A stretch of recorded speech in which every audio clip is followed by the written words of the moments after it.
السلام علیکم ورحمۃ اللہ وبرکاتہ. میں شیخ حسن بوازر محروم شیخ سعید بوازر کا چھوٹا بھائی.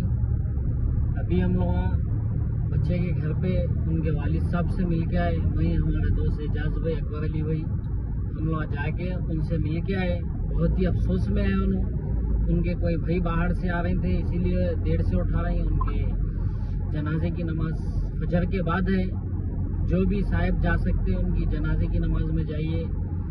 بچے کی جان چلے گئی, ماں باپ کی آنکھوں کے سامنے جانا یہ بہت تکلیف کی بات تھی. اسی لیے میں وہاں پہ گیا اور ان کے والد سے مل کے آیا اور موتا کو دیکھ کے آیا. میرے کو بھی بہت تکلیف ہوئی یہ بات سے, ہمارے دوستوں کو بھی بہت تکلیف تھی. تو ہم لوگ وہاں جا کے ان کے گھر پہ قلعے میں ان سے مل کے ان کو پرساد دے کے آئے ہوئے. اب جا رہے ہیں گھر کو واپسی میں. میں آپ کو یہ بول رہا ہوں کہ پولیس سے میں گزارش کر رہا ہوں کہ قانون سخت رہا اگر تو پولیس سے ڈر کے لوگ جو ہے سو جرم نہیں کرتے. یہ قتل کے اوپر کمشنر صاحب سی ایم صاحب سے بات کر کے اگر کوئی ایسا آرڈر لے کے آ گئے قتل کے اوپر جس سے قتل رک جائے, انڈر ٹرل ہو کے جب کا جب ختم ہو گیا سزا گر گئی لوگ, تو دوسرا جنا قتل نہیں کرتا. سب سے ان کے والد صاحب عمر دراز ہے بہت. ان کے آنکھوں کے سامنے ان کی اولاد کی جان جانا بہت افسوس کی بات ہے, بہت دکھ کی بات ہے. ان کی ماں کے سامنے میرے کو بہت تکلیف ہوئی.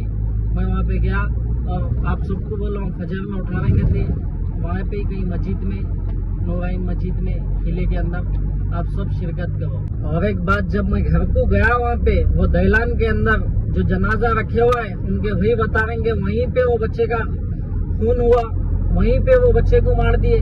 وہ دیوالا جو دہلان کے وہ دیوالا ہے پورا خون اچھلے ہوا تھا وہ دیوالوں پہ ان کے گھر میں. تو وہ ماں وہ گھر میں اب کیسا زندگی گزاریں گی؟ اپنے بچے کا خون دیکھی وہ ماں وہ گھر کے اندر بے بس لاچار وہ ماں جو وہ گھر میں جس کے خون ہوا وہی گھر میں وہ ماں کو سونا ہے. کیا ہوگا ہمارے معاشرے میں؟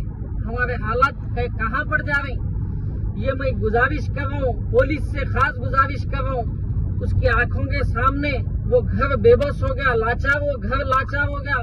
وہ دیوالا جو ماں بچے کو ڈیلی اٹھاتی تھی وہاں پہ اس کی لاش دیکھی تو ذرا ماں کے اوپر یا اس کے باپ کے اوپر تو آرام کر لینا تھا. اور ایک سوال ان سے بھی کر رہا ہوں جو مار دیے معصوم بچے کا کیا ہوگا یہ تو سوچنا تھا. اس کے باپ کا سایہ تھا, انہیں کچھ بھی تھاؤں گا کچھ بھی کراؤں گا. کیا اس کا فیصلہ قتل کر دینا ہے؟ جو بچہ غلطی کرا اس کا سزا کیا تم لوگوں کے ہاتھ میں قتل کر دینا تھی؟ اگر تمہارے کو انہیں زبردستی ظلم جو بھی کر رہا تھا اگر کر رہا تو قانون کا دروازہ کھٹکھٹانا تھا. قانون کیا نہیں ہے اپنے پاس؟ قانون کا دروازہ کیا تمہارے کو نہیں معلوم ہے؟ قانون جاننے والے ہیں سب کو, پولیس اسٹیشن ہر چیز معلوم ہر کسی کو. سوشل میڈیا کا زمانہ ہے, کیا نہیں معلوم؟ کچھ کرا بچہ ہو تو قانون کا دروازہ کھٹکھٹا کے بچے کے اوپر کیس بک کر دینا تھا, سدھر جاتا تھا. انہیں جیل کو جا کے آ کے سدھر جاتا تھا ہوں گا. اس کی سزا اس کو قانون دیتا تھا. قانون ہے. اب آج تم لوگ قتل کر دیے, کورٹ کے چکر ماننا کیا تم لوگوں کو نہیں ہے؟ کیا تمہارے گھر میں پریشانی نہیں ہے؟ کیا تمہارے اماں باپ یہ نہیں سوچتے کہ میرا بیٹا قاتل بن گیا آج؟ بول کے تمہارے ماں باپ کے اوپر کیا گزری ہوں گی؟ ان کے ماں باپ کے گھر میں جیسا ماتم ہو گیا, ان کا بچہ چلے گیا, تمہارے ماں باپ بھی یہی سوچ رہے ہوں گے میرا بچہ قاتل بن گیا آج. ان کو بھی تکلیف ہو رہی ہوں گی.